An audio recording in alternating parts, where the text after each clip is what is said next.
नमस्कार, चुनावी महासंग्राम में आपका स्वागत है। मैं हूं अशोक श्रीवास्तव। तो 5 राज्यों के विधानसभा चुनाव से जुड़ी तमाम खबरें और सभी राजनीतिक हलचल लेकर हम एक बार फिर हाजिर हैं चुनावी महासंग्राम में। चुनावी महासंग्राम में आज जिन 3 बड़ी खबरों पर हम नजर डालेंगे, उन 3 बड़ी खबरों पर हम बता दें, खबरें और भी होंगी, लेकिन जो 3 मुख्य खबरें होंगी जिन पर हम नजर डालेंगे, उनमें से पहली खबर उत्तर प्रदेश से जुड़ी हुई है।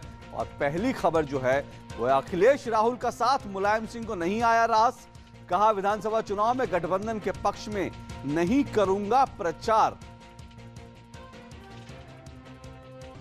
आज की दूसरी बड़ी खबर, पंजाब के अमृतसर में गरजे अमित शाह, कांग्रेस और आम आदमी पार्टी पर साधा निशाना। कहा, सांसद रहते क्या कैप्टन अमरिंदर सिंह ने क्या किया पंजाब के लिए, केजरीवाल पर भी साधा निशाना। और पंजाब विधानसभा चुनाव को लेकर आज हमारी वोट यात्रा पहुंची फरीदकोट। देखेंगे क्या हैं लोगों की उम्मीदें और मुद्दे फरीदकोट में। ये हमारी आज की 3 बड़ी खबरें जिन पर नजर डालेंगे। पहले आज की बड़ी खबर के साथ शुरुआत करते हैं। सपा और कांग्रेस का गठबंधन हो चुका है, सीटों का बंटवारा भी हो चुका है, ज्वाइंट प्रेस कॉन्फ्रेंस भी हो गई है, रोड शो भी निकल गए, लेकिन अखिलेश और राहुल साथ भी दिख रहे हैं। लेकिन मुलायम दोनों की इस दोस्ती से नाखुश हैं। मुलायम सिंह ने साफ कर दिया कि वो गठबंधन के लिए चुनाव प्रचार नहीं करेंगे। अखिलेश यादव और राहुल गांधी का ये साथ मुलायम सिंह यादव को पसंद नहीं आया। दोनों की ये जुगलबंदी पर नेताजी ने ना कर दी। अखिलेश और राहुल की साझा प्रेस कॉन्फ्रेंस और रोड शो के बाद मुलायम सिंह यादव का शो बाकी था।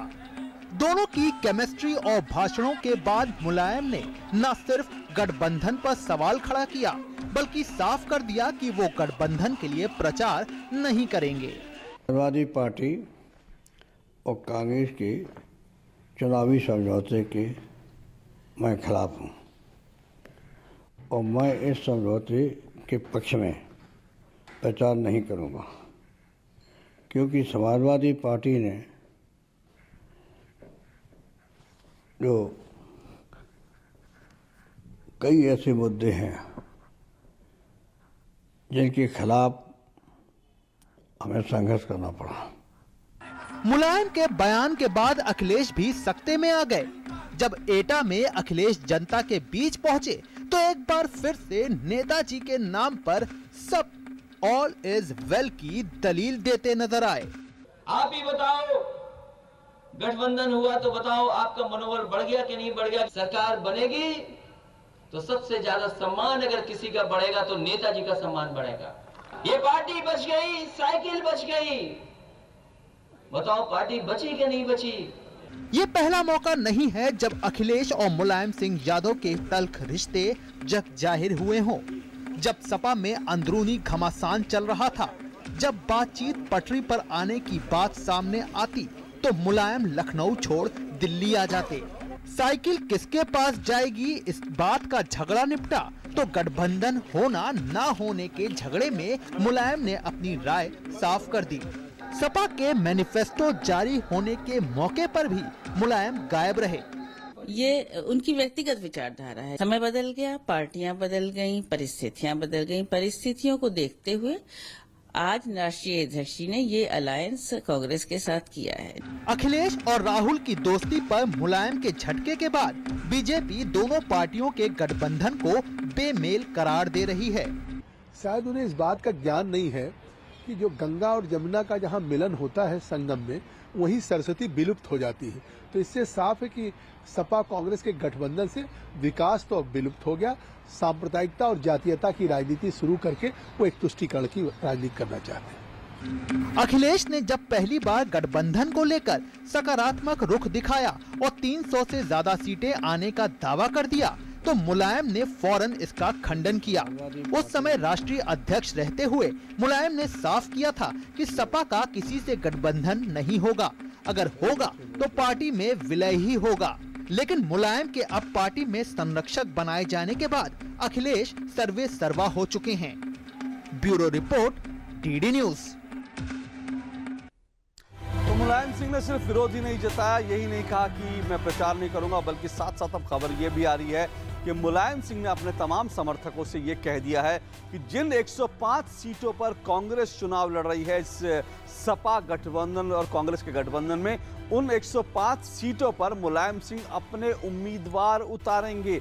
ऐसा भी ऐलान मुलायम सिंह ने साफ तौर पर कर दिया। यानी मुलायम के समर्थक जो हैं वो कांग्रेस जिन सीटों से चुनाव लड़ रही है वहां पर वो एक तरह से उतरेंगे और समाजवादी पार्टी के वोट बटोरने की कोशिश करेंगे ताकि गठबंधन को डैमेज हो। एक और बड़ी बात जो आपने इस अखिलेश यादव के भाषण में सुनी, अखिलेश यादव ने कहा कि साइकिल बचेगी अगर ये गठबंधन हुआ। तो साफ तौर से ये है कि अखिलेश खुद को अकेला महसूस कर रहे थे कि वो बहुत कमजोर हो चुके हैं और उत्तर प्रदेश की जनता जो कानून व्यवस्था को लेकर सवाल उठे, उत्तर प्रदेश में जो विकास को लेकर सवाल उठे, उत्तर प्रदेश की जनता उससे खुश नहीं है। इसलिए कमजोरी अपने आप की महसूस करने के कारण ही अखिलेश ने यह समझौता करा। यह अखिलेश ने खुद एक तरह से अपने इस बयान में माना। बहरहाल उत्तर प्रदेश विधानसभा चुनाव को लेकर सपा और कांग्रेस में गठबंधन को लेकर क्या कुछ कहना है केंद्रीय मंत्री और वरिष्ठ भाजपा नेता वेंकैया नायडू का, ये जरा सुन लेते हैं। उत्तर प्रदेश विधानसभा में 2012 में समाजवादी पार्टी अपना ताकत पे चुनाव लड़के बहुमत हासिल किया मुलायम सिंह जी के नेतृत्व में और अखिलेश जी मुख्यमंत्री बन गया। 5 साल के बाद अभी समाजवादी पार्टी विश्वास खो गया, आत्मविश्वास, इसलिए वो कांग्रेस के साथ समझौता करने के लिए तैयार हो गया। अदरवाइज जो 2012 में ही बहुमत मिला और उन्होंने कुछ अच्छा काम किया, जनादरण बढ़ गए, तो दूसरी पार्टी के साथ समझौता करके उनको इतना ज़्यादा सीट देने का कोई ज़रूरत नहीं था। ये स्थापित हो गया, वो आत्मविश्वास खो गया। दूसरा, और किसके साथ समझौता किया उन्होंने?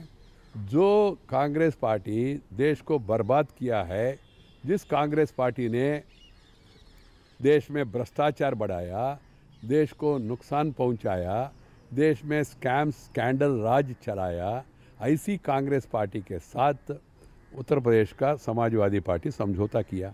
इसका अर्थ क्या है? वो निराश होके, हताश होके एक दूसरे को सहारे में जाने के लिए प्रयास किया दोनों पार्टी ने। तीसरा, कांग्रेस पार्टी एक ज़माने में देश को चलाया, पूर्ण बहुमत था, 400 से ज़्यादा सीट। आजकल कांग्रेस पार्टी का स्थिति बहुत ख़राब था, 40 सीट तक पहुंच हो गया लोकसभा में। इसलिए उत्तर प्रदेश में भी जो सर्वेस वगैरह बता रहे थे इनको 3 मिलेगा, 5 मिलेगा, ये भी बताना मुश्किल है, ऐसा सर्वेस में बता रहे थे। इसलिए कांग्रेस पार्टी उन्होंने थोड़ा होशियार होके वो अखिलेश जी के पीछे साइकिल में बैठने के लिए, बैक सीट में बैठने के लिए तैयार हो गया। मगर कल अखिलेश यादव जी ने एक विचित्र आर्गुमेंट दिया। उन्होंने कहा साइकिल क्या कहते हैं, टायर, पहिया और हाथ एक साथ हो गया। माने पहिया समाजवादी का, हैंडल कांग्रेस का हाथ में। जिस कांग्रेस ने, जिसका जो हाथ ने देश को बर्बाद किया, उत्तर प्रदेश को बर्बाद किया, उसी पार्टी का हाथ में ये दोनों पहिया, कांग्रेस समाजवादी पार्टी का पहिया उनका हाथ में दे दिया। माने भविष्य क्या होने वाले उत्तर प्रदेश लोग होशियार होकर सोचिए, ये मेरा विनती है। लोग उत्तर प्रदेश पीछे क्यों? उत्तर प्रदेश को भीमारू राज्य का दर्जा किसने दिया? गत 20 साल से समाजवादी पार्टी, नहीं तो बहुजन समाज पार्टी ने राज्य किया। उसके पहले कांग्रेस भी लंबी समय तक उन्होंने उत्तर प्रदेश में शासन चलाया। फिर भीमारू स्टेट क्यों हो गया? अभी भीमारू स्टेट एक क्या कहते हैं, बदनाम करने का आरोप होता है, ऐसा लोग महसूस करते। लोग थोड़ा अपमानजनक है भीमारू कहना किसी को, माने अपमान, वीकनेस, कमजोरियाँ। अभी धीरे धीरे हर एक स्टेट का आपस में स्पर्धा होके, कंपटीशन होके वो भीमारू वो टैग से बाहर आना चाहते। अब बिहारू भी शुरू किया, भीमारू स्टेटस से बाहर आने के लिए कुछ प्रयास भी किया है। नीतीश जी, बीजेपी मिलकर कुछ सफलता भी हासिल किया और थोड़ा सा आगे भी आया है। उसी दिशा में प्रयास चल रहे वहाँ। और मध्य प्रदेश सबसे तेज़ी से आगे बढ़ रहे बीजेपी का, शिवराज सिंह का नेतृत्व में।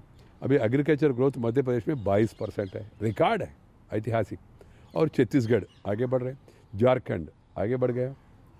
ये स्टेट्स भीमारू वो जो टैग है उससे बाहर आने के लिए कोशिश कर रहे हैं, मगर उत्तर प्रदेश में ऐसा कोई प्रयास नहीं हो रहे। 5 साल में उत्तर प्रदेश में प्रशासनहीनता, गुंडा राज और वहाँ भू आक्रमण और वहाँ महिलाओं के ऊपर अत्याचार, दलितों के ऊपर अत्याचार और सांप्रदायिक तनाव, उत्तर प्रदेश माने इन 5 साल में, 10 साल में समाजवादी पार्टी का राज्य में मुख्य रूप में यही विशेषता है हाईलाइट।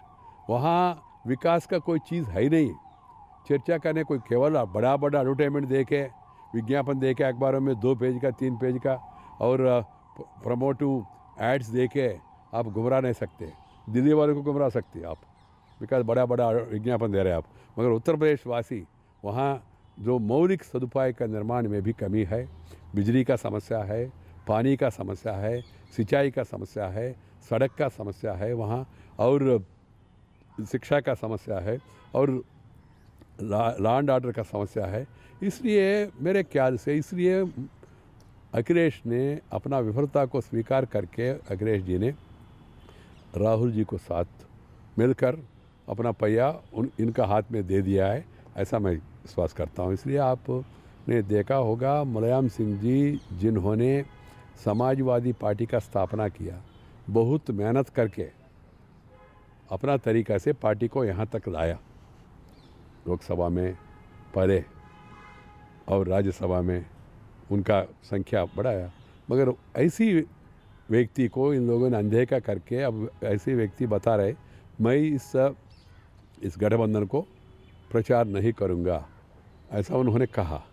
जो स्थापक है समाजवादी पार्टी का वो खुद बता रहे मैं इस गठबंधन को, ये अनैतिक गठबंधन है, ये जीतने वाले गठबंधन नहीं है, मैं प्रचार करना तो समाजवादी को करूँगा मगर गठबंधन को मैं प्रचार नहीं करूँगा, खुद मुलायम सिंह जी इनकार कर रहे। इससे इंडिकेशन, आपको इससे इंडिकेशन मिल रहा है लोग इस गठबंधन से खुश नहीं हैं, कार्यकर्ता भी खुश नहीं है, इसलिए गठबंधन सफल बनेगा नहीं है, ये मेरा अंदाज़ा है। और राजनीतिक अनुभव के आधार पर मैं कहना चाहता हूँ, ये उत्तर प्रदेश का जनता उनको चाहिए विकास, उत्तर प्रदेश का जनता को चाहिए अमन, और उत्तर प्रदेश जनता को चाहिए तरक्की। तो इसलिए उन लोगों ने लोकसभा चुनाव में विशेष रूप में काफ़ी मात्रा में 70+ सीट्स बीजेपी को मोदी जी के नेतृत्व में दिया है। सभी गरीबी वर्ग हमको साथ दिया है और भारतीय जनता पार्टी को लोकसभा में पूर्ण बहुमत मिलने के लिए उत्तर प्रदेश ने अपना योगदान दिया है। मुझे विश्वास है मोदी जी के नेतृत्व में देश का पहचान बढ़ गया दुनिया में, विकास भी तेज़ी से आगे बढ़ रहे, देश आगे बढ़ रहे, यूपी पिछड़ा पीछे क्यों रहना। इसलिए मोदी जी को साथ दीजिए, आगे बढ़िए। ये उत्तर प्रदेश लोग इसके बारे में सोच रहे, मगर वहाँ लोग दोबारा जाति के आधार पर, मज़हब के आधार पर, नहीं तो नया अनैतिक संगठन, अनैतिक गठबंधन करके प्रयास कर रहे, मगर ये प्रयास सफल नहीं होगा। ये बीच में जो सर्जिकल स्ट्राइक्स हुआ उसके बाद भी लोकप्रियता बढ़ गया सरकार का, और बीच में जो नोट बदली हुआ उसका भी असर पड़ा है लोगों में। और इससे भी ज़्यादा मोदी जी जिस तरह देश को चला रहे, देश में जो परिवर्तन ला रहे, उसको देख के लोग, विशेष रूप में गरीब लोग महसूस करने लगे मोदी जी हमारा लिए मसीहा है, हमारे लिए एक मसीहा है, ऐसा भावना गरीब लोगों में दिन दिन बढ़ रहे। इसी कारण से मुझे पूर्ण विश्वास है उत्तर प्रदेश में भारतीय जनता पार्टी को पूर्ण बहुमत मिलेगा, और ये जो भी ये अपॉर्चुनिस्टिक अलायंसेस है ये सफल नहीं हो पाएंगे।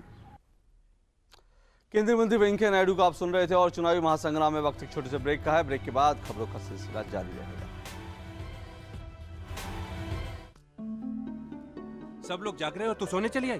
थोड़ा आराम करना चाहती हूँ। आराम करना ही सिखाया तेरी माँ ने? हाँ? तेरी दीदी का फोन आया। ये लोग ताना देते हैं, कहते हैं कि तेरी माँ ने तुझे कुछ नहीं सिखाया। दीदी आप मेरी तरह कमजोर न पड़ना, आप अभी पुलिस को फोन करो। Protection of women from domestic violence act 2005 के अनुसार महिलाओं पर शारीरिक और मानसिक उत्पीड़न कानूनी अपराध है। मैं ये नहीं पूछूंगा कि आप शौच के लिए कहाँ गए, मैं ये भी नहीं पूछूंगा कि अगर आप खुले में शौच के लिए गए तो क्या आपने अपने बच्चे की जान को खतरे में डाला? क्या आपके गांव की बच्चियों को खुले में शौच करते हुए किसी ने बुरी नजर से देखा? आप खुद समझदार हैं, सक्षम हैं। आप ये तो जानते ही होंगे कि हमारे देश में 70,000 से ज्यादा गांवों के लोगों ने खुले में शौच की प्रथा को खत्म कर दिया है। गांव के बच्चे, महिला, पुरुष सब इस लक्ष्य में जुटे। निगरानी समितियां बनी जिन्होंने खुले में शौच कर रहे लोगों को समझाया, शौचालय बनाए, उनका इस्तेमाल करना सिखाया। क्या आपका गांव भी बनेगा खुले में शौच से मुक्त? आइए स्वच्छ भारत अभियान से जुड़िए, अब नहीं तो कब।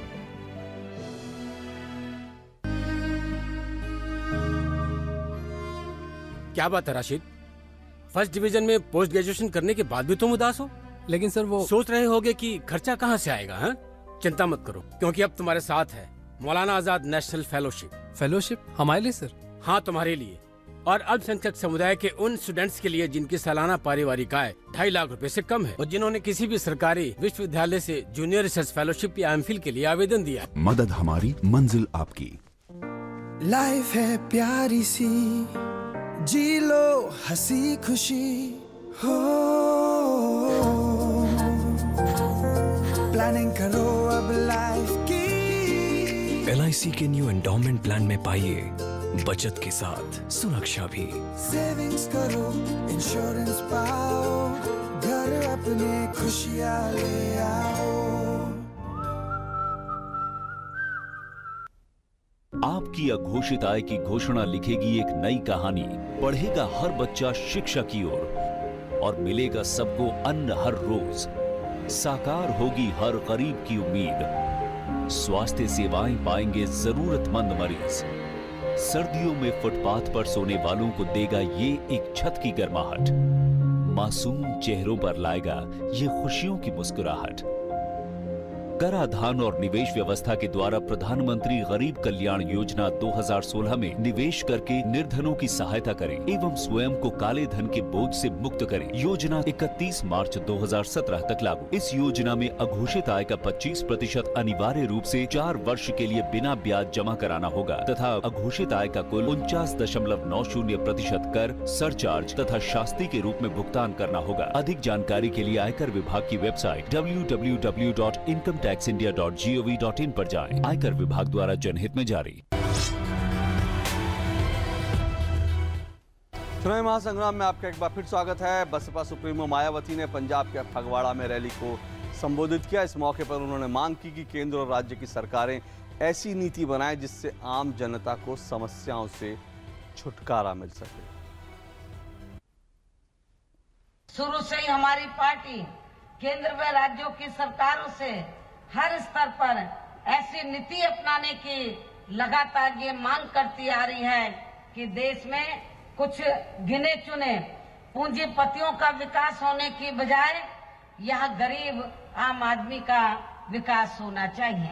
तभी सही मायने में यहाँ गरीब आम जनता अपनी गरीबी, बेरोजगारी व महंगाई तथा अपनी अन्य और सभी समस्याओं से भी काफी हद तक छुटकारा पा सकती है।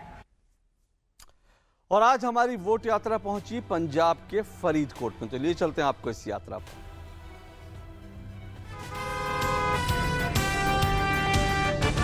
नमस्कार, वोट यात्रा में आज हम आ पहुंचे हैं पंजाब के फरीदकोट में।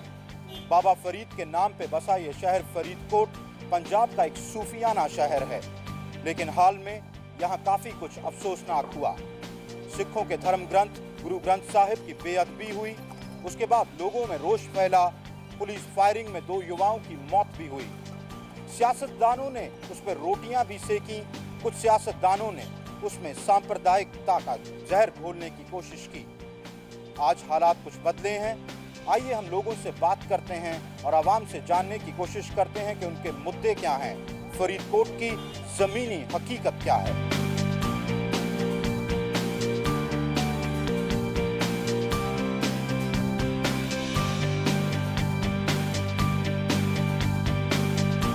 फरीदकोट में 2015 में एक बहुत अफसोसनाक वाकया हुआ।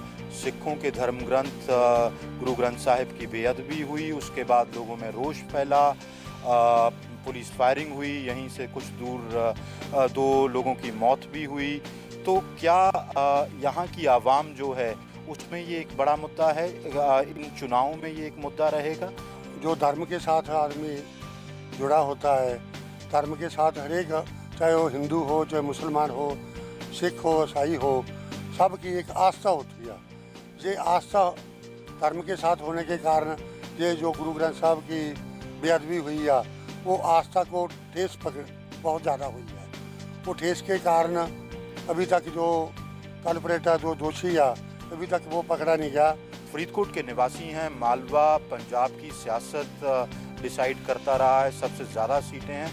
मालवे के फरीदकोट के क्या मुद्दे हैं जो फरीदकोट के बाशिंदों को अफेक्ट करते हैं? इतने विकास की जो बात है उतनी ही करते हैं जितना वहाँ से ग्रांट आती है। जब हम कमेटी वाले हमारे प्रधान साहब जाते हैं, जहाँ मेंबर साहबान जाते हैं, तो बोल देते हैं अभी ग्रांट नहीं आई, जब ग्रांट आएगी ना तो फिर आना। उतना विकास नहीं हुआ जितना हम चाहते थे। सीवरेज मंजूर होएगा, अब कितना देर होगी। लारे लप्पे लगा रहे हैं, अभी आज पिलाते हैं सवेरे पाते हैं। सीवरेज की बहुत बड़ी समस्या है। फरीदकोट में बच्चे नशे कर रहे हैं, जहाँ पंजाब में नशे कर रहे हैं, लोगों के घर उजड़ रहे हैं, लोग बच्चे मार रहे हैं। बहुत बड़ी समस्या है, इसको दूर करना चाहिए नशे को। CBI इसकी तह तक पहुंचेगी और उसके जो दोषी होंगे, कल्प्रिट्स होंगे, उनको जो लॉ होगा वो लगेगा। नहीं, वो तो बात ठीक है। मैंने प्रधानमंत्री जी का लाइव प्रसारण सुना है, वो उन्होंने बात ठीक है कही, अच्छी कही है। पर इसमें जो देरी हो रही है, ये देरी का कारण जो अपने धार्मिक व्यक्ति या सिख जो जिसने भी है, चाहे वो हिंदू है चाहे मुसलमान सिख है, वो देरी के कारण मनों को ज़्यादा ठेस पहुँच रही है। ये एक मुद्दा बन गया। फरीदा काले मैंडे कपड़े, काला मैंडा वेश, गुनाह परया मैं फिरा, लोक कहन दरवेश। बाबा फरीद कहते हैं, मैं तो खुद गुनाहों से काला हूँ, मेरे कपड़े भी काले हैं, पर लोग मुझे दरवेश कहते हैं, संत कहते हैं। वजह थी उनका भाईचारे और प्रेम का संदेश, पंजाब को जो उन्होंने सूफियाना रंग दिया। आज भी लोगों में बाबा फरीद के प्रति असीम श्रद्धा है, पर सफेदपोश सियासतदानों के खिलाफ उनमें गुस्सा है, रोष है, आक्रोश है। सच्चाई यही है, चाहे वो यहाँ की आमो आवाम हो या सियासी हुक्मरान, दोनों को तसल्ली बाबा फरीद की शिक्षा में ही मिल सकती है। कैमरामैन संजय जैना के साथ अमृतपाल सिंह, DD न्यूज, फरीदकोट। और चुनावी महासंग्राम में वक्त एक छोटे से ब्रेक का है। ब्रेक के बाद आपको चुनावी टॉप 10 दिखाएंगे, कहीं मत जाइए। चाचा, ये पैंट्स ऑल्टर करानी है। 2 घंटे बाद। अभी बैंक जा रहा हूँ। हाँ? तेरी चाची को पैसे भेजने हैं ना। चाचा भीम भेज देगा आपके बैंक खाते से। भीम? कौन भीम? ये मोबाइल को भीम बोलता है, पागल। अरे चाचा सुनो तो, कौन है? भीम मोबाइल ऐप है, देखो ये *99# डायल करो, ये ऑप्शन चुनो और हो गया। क्या? चाची को 1000 रुपए ट्रांसफर, वो भी बिना इंटरनेट के। सरला देवी के खाते में पैसे जमा। हाँ सरला, भाई तुम्हारे खाते में पैसे भेज दिए।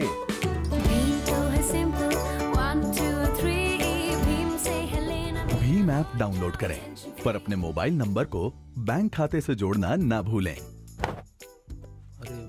चाचा पैसे तो भूल गया। तू रहने दे, भीम दे देगा। अरे सुबह सुबह इतनी जल्दी मचा रखी है। हाँ बाय पापा।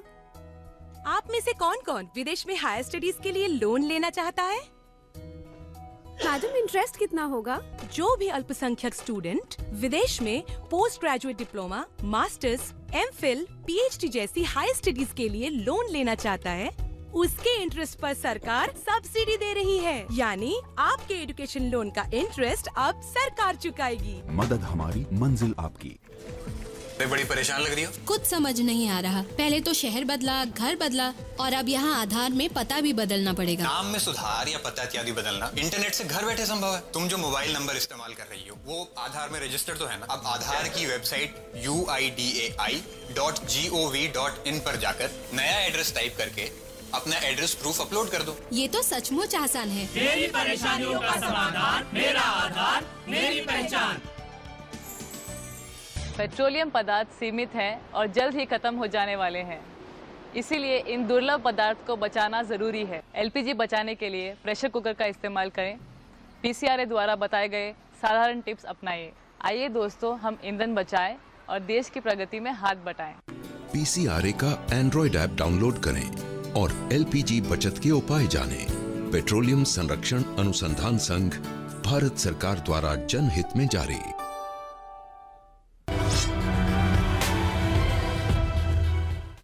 और चुनावी महासंग्राम में आपका एक बार फिर स्वागत है। आप चलते चलते नजर डाल लेते हैं आज के चुनावी टॉप 10 पर। आप चुनावी टॉप 10 देखिए, मुझे दीजिए इजाजत। नमस्कार। भाजपा अध्यक्ष अमित शाह ने लुधियाना की चुनावी रैली में केजरीवाल पर साधा निशाना। कहा, दिल्ली की जनता से किए गए वादों का क्या हुआ। वहीं कांग्रेस और आप के पंजाब के घोषणा पत्र को बताया खोखला। कांग्रेस उपाध्यक्ष राहुल गांधी ने गोवा के मोपासा में की चुनावी जनसभा। बोले, गोवा से खत्म करेंगे भ्रष्टाचार। वहीं पंजाब के फगवाड़ा में हुई चुनावी रैली में बसपा सुप्रीमो मायावती ने कहा, बसपा घोषणा करने में नहीं बल्कि काम करने में करती है विश्वास। उत्तर प्रदेश भाजपा महिला मोर्चा अध्यक्ष स्वाति सिंह को भाजपा ने लखनऊ की सरोजनी नगर विधानसभा सीट से बनाया उम्मीदवार। स्वाति सिंह का बसपा और सपा पर हमला। कहा, एक गुंडों से मिल चुकी है तो एक डूबी हुई पार्टी से गठबंधन कर रही है। केंद्रीय मंत्री कलराज मिश्र का दावा, यूपी में प्रबल बहुमत के साथ बनेगी भाजपा सरकार। बोले, इस चुनाव में सपा की हार सुनिश्चित है। कांग्रेस नेता संदीप दीक्षित का बयान, सपा कांग्रेस गठबंधन से भाजपा के हौसले हुए पस्त। उत्तर प्रदेश चुनाव में सपा कांग्रेस गठबंधन रहेगा सफल। वहीं सपा नेता जूही सिंह ने भी गठबंधन के प्रदेश में आगे बढ़ने की बात कही। रिजर्व बैंक ने चुनाव आयोग की उम्मीदवारों की नकदी निकासी की सीमा को बढ़ाने की मांग को किया नामंजूर। आयोग ने बुधवार को RBI से उम्मीदवारों की नकदी निकालने की सीमा 24,000 रुपए से बढ़ाकर 2 लाख रुपए तक करने का किया था अनुरोध। उत्तर प्रदेश विधानसभा चुनाव के चौथे चरण के 12 जिलों की 53 विधानसभा सीटों के लिए अधिसूचना जारी होने के साथ ही नामांकन की प्रक्रिया हुई शुरू। 23 फरवरी को होगा चौथे चरण का मतदान। 11 मार्च को होगी काउंटिंग। बीजेपी नेता रीता बहुगुणा जोशी और मुलायम सिंह की छोटी बहू अपर्णा यादव ने नामांकन किया दाखिल। लखनऊ की हाई प्रोफाइल माने जाने वाली कैंट विधानसभा सीट से देंगी एक दूसरे को चुनौती। पंजाब विधानसभा चुनाव से पहले लुधियाना पुलिस के हाथ लगी बड़ी कामयाबी। पुलिस ने चेकिंग के दौरान 70 लाख की नकदी पकड़ी। राज्य में 4 फरवरी को होना है मतदान। उत्तर प्रदेश के दूसरे चरण और उत्तराखंड विधानसभा चुनाव के लिए नामांकन पत्रों की जांच का काम शुरू। नाम वापस लेने की अंतिम तारीख 1 फरवरी है।